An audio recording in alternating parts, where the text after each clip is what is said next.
میں وہ پاکستانی ہوں جس کو بڑی اپرچونٹیز اور ہمیشہ لوگوں نے کہا کہ باہر رہ سکتا تھا، باہر سٹیزن شپ لے سکتا تھا. کبھی میں نے سوچا بھی نہیں کہ میں پاکستانی پاسپورٹ کو گیو اپ کروں گا، کیونکہ میں بلیو کرتا ہوں کہ ہمارا ملک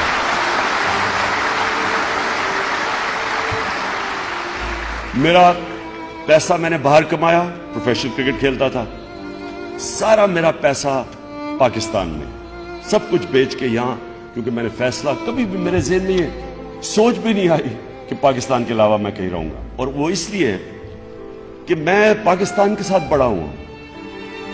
میں نے اس ملک کو اوپر جاتے دیکھا. اس ملک میں کتنے دنیا میں پیسے والے لوگ آئے، اربوں پتی آئے ہیں. تاریخ کسی کو یاد کرتی ہے؟ کتنے لوگوں کو آپ جان کرتے ہیں؟ اس ملک میں کتنے اربوں پتی آئے چلے گئے ہیں. سوئٹزرلینڈ میں ان کے بینک مر گئے، ان کے پیسے ہی سوئٹزرلینڈ میں رہ گئے. کتنے آئے ہیں؟ کوئی دنیا میں یاد کرتا ہے کسی کو؟ کتنے پرائم منسٹر آئے ہیں؟ پرائم منسٹر میں کہیں ابھی دیکھتا ہوں کہ فنکشنز کے اندر بیچاروں کو پوچھتا کوئی نہیں، کونے میں بیٹھے ہوتے ہیں، کوئی پوچھتا نہیں ہے. کیونکہ پوچھتا تو اس کو ہے جس کو اللہ عزت دیتا ہے، اور اللہ تو اس کو عزت دیتا ہے جو اللہ کے لوگوں کے لیے کچھ کرتا ہے، جو انسانیت کے لیے کچھ کرتا ہے. جب سے اللہ نے دنیا بنائی ہے نام تو اس کا ہے. آپ جب نماز پڑھتے ہیں آپ کیا اللہ سے مانگتے ہیں؟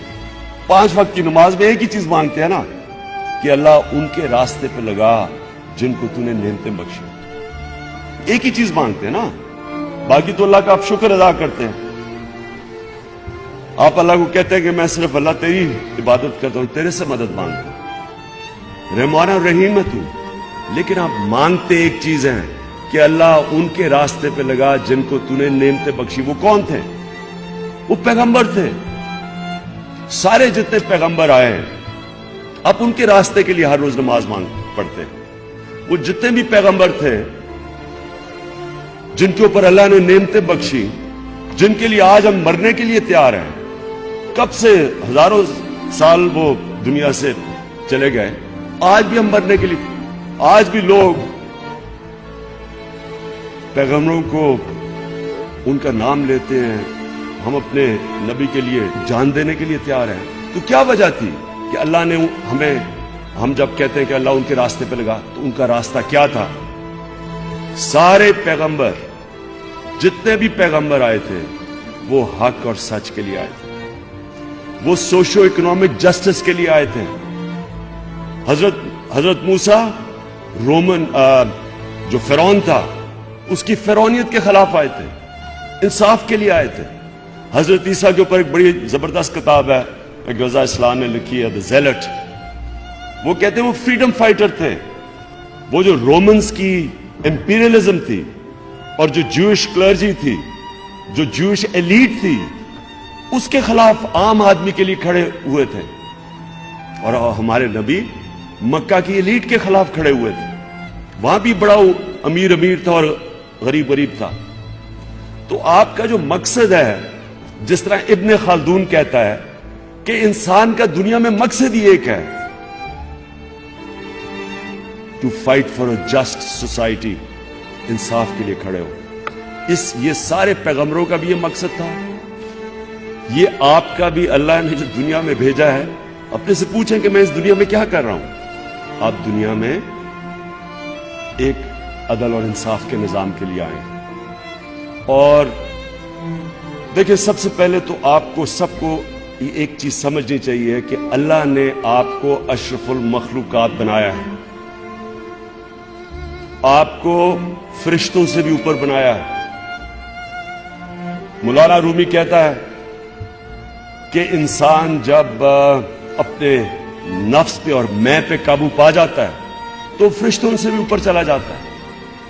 لیکن جب وہ اپنی میں کا غلام بن جاتا ہے وہ جانوروں سے بھی نیچے چلا جاتا ہے. قرآن کی آیت ہے کہ جب انسان گرتا ہے جانوروں سے بھی نیچے چلا جاتا ہے. جانور تو کھا کے پیٹ بھرتا ہے، اس کے بعد وہ اس کے سامنے شیر کے سامنے ہرن پھرتے رہے، اسے پرواہ نہیں ہوتی، کھا پیٹ بھرا ہوتا ہے اس کا. یہاں تو پیٹ ہی نہیں بھرتے جانوروں کے، کیونکہ جب انسان میں انسانیت نہ ہو وہ عقل مند جانور رہتا ہے.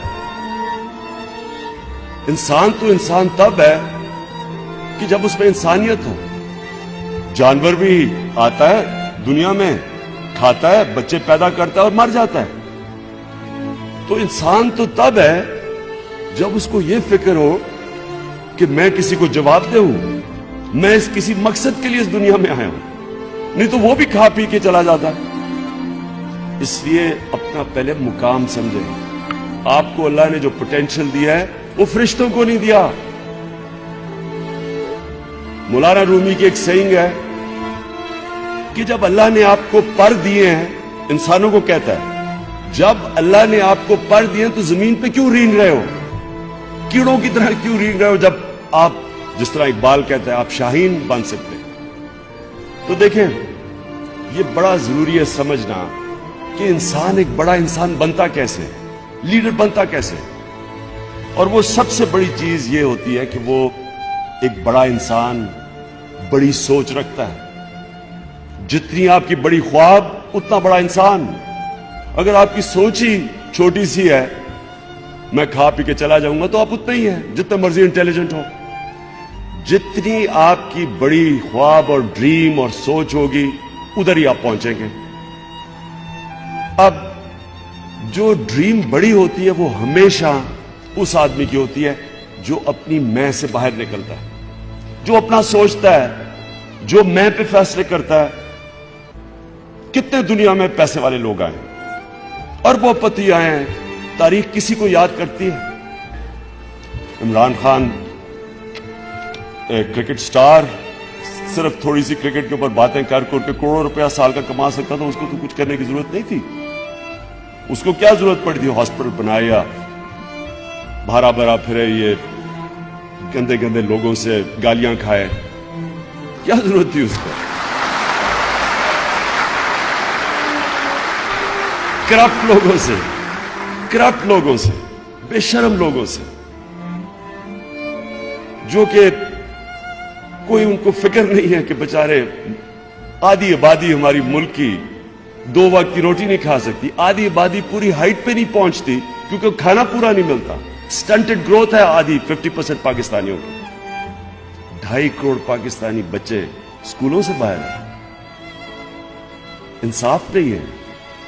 تھوڑا سا طبقہ امیر ہو رہا ہے, سارا ٹیکس کس سے اکٹھا کرتے ہیں, عام عوام اپنے ٹیکس سے تھوڑے سے لوگوں کو سبسڈائز کرتی ہے. غریب امیر کو سبسڈائز کرتا ہے بجائے امیر سے ٹیکس لے کے عوام پہ خرچ کیا جائے. ظلم کا نظام ہے. اور یہ لوگ, تو مجھے کیا ضرورت پڑی تھی کہ ان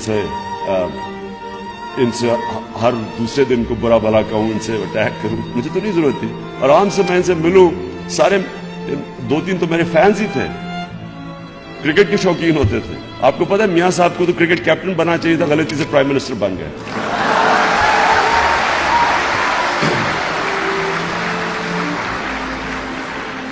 اس لیے یاد رکھنا, یہ لا الہ الا اللہ میں پورا فلسفہ ہے. اللہ کے سوا کوئی خدا نہیں ہے. کیونکہ جب آپ کسی کو بھی, اب ہو کیا رہا ہمارے ملک میں, مغربی تہذیب ٹھیک ہے, لیکن اس کو اینالائز کرو. علامہ اقبال کی گریٹنس کیا تھی؟ علامہ اقبال کی جینیس یہ تھی کہ انہوں نے ویسٹرن فلاسفرز کو اسٹڈی کیا. قرآن کو وہ جانتے تھے, اسلام کے فلاسفرز کو وہ اسٹڈی کیا, مولانا رومی کو انہوں نے اسٹڈی کیا, اور پھر اوریجنل تھاٹ لے کے آئے. اوریجنل تھنکنگ تھی, اور صرف اوریجنل کی ویلیو ہے, کاپی کی کوئی ویلیو نہیں ہے. اچھے سے اچھی پینٹنگ پکاسو کی آپ کاپی کر لیں, اس کی کوئی ویلیو نہیں ہے. اوریجنل تھاٹ کی ویلیو ہے. اور کبھی بھی غلام انسان اوریجنل تھنکنگ نہیں کر سکتا. جب آپ کسی تہذیب کے غلام بن جاتے ہیں, آپ اچھے غلام ہی بن سکتے ہیں. وہ بھی اپنی جینے پھاڑیں گے, آپ بھی جینے پھاڑ دیں گے. وہ گول گول کے پہنیں گے, آپ شروع کر دیں گے. وہ کریں, اچھے غلام بن سکتے ہیں. لیکن جو انسان بڑا انسان بنتا ہے وہ غلام, کبھی غلام بڑا انسان نہیں بن سکتا. اس لیے علامہ اقبال کی جو سارا فلسفہ ہے وہ بڑا امپورٹنٹ ہے آپ کے لیے اسٹڈی کرنے کے لیے. کیونکہ غلام ہندوستان میں ایک آزاد انسان نے, ایک غلام ہندوستان میں آزاد انسان نے اپنی فلسفی لے کے آیا، اسٹڈی کر کے مغرب، اور ابھی بھی آج علامہ اقبال کو پڑھیں تو آج بلکہ زیادہ اس سے زیادہ ایپٹ ہے جو پہلے تھا، کیونکہ تب تو میں تو حیران ہوتا ہوں کہ غلام ملک کے اندر کیسا آزاد سوچ تھی، قائد اعظم کی سوچ دیکھیں، علامہ اقبال کی دیکھیں، اور اب میں دیکھتا ہوں ہمارے جو ہماری ساری ویسٹرنائزڈ تھنکنگ ہے وہ اتنی غلامانہ ہے۔ تو برے وقت کو ہینڈل کرنا، ہار نہ ماننا، غلطیوں کو اینالائز کرنا، اور اینالائز ایسے کرو کہ آپ اپنے بیسٹ کرٹک ہو، آپ کو کسی کی کرٹیسزم یا آپ میں ابیلٹی ہونی چاہیے۔ مثلا آپ کے یہاں فیکلٹی بیٹھی ہوئی ہے، میں جب آپ نے جب فیل کرے کہ مجھے برا وقت ہے، آپ کو پتا ہونا چاہیے کون سی فیکلٹی سے مجھے کون سا ایڈوائس ملے گا، یہ آپ میں کیپیبلٹی ہونی چاہیے۔ یہ سب سے بڑی امپورٹنٹ چیز ہوتی ہے کہ آپ کی اگر انالیسس ٹھیک ہوگی، آپ صحیح راستے میں، آپ اپنی غلطیوں کی صحیح نشاندہی کریں گے، آپ پھر کھڑے ہو جائیں گے۔ یہ ہوتا ہے اگر آپ کی انالیسس غلط ہو جائے، اور وہ عموماً یہ ہوتا ہے کہ آپ ڈیمورلائز ہو جاتے ہیں۔ ہار آپ کو جب ڈیمورلائز کر دیتی ہے تو ڈیمورلائزیشن میں آپ غلطیاں کرتے ہیں، آپ کمپرومائز کرتے ہیں۔ مجھے بڑی دفعہ لوگوں نے کہا عمران صاحب آپ اکیلے نہیں کچھ کر سکیں گے، یہ دیکھیں نا، یہ نون لیگ اور بس کبھی ٹو پارٹی سسٹم میں تھرڈ پارٹی نے کبھی بریک تھرو نہیں کیا۔ کبھی امریکہ میں دیکھ لیں وہی ڈیموکریٹس ریپبلکن، انگلینڈ میں دیکھ لیں وہی کنزرویٹو لیبر ہیں، کوئی ساری پارلیمنٹری ڈیموکریسی میں دیکھ لیں، تو مجھے سارا وقت کہتے رہے کہ جی ان کے ساتھ مل جائیں، اور وہ بھی دعوت دیتے تھے۔ لیکن اگر میں ان کے ساتھ مل جاتا، آج میں یہاں نہ کھڑا ہوتا۔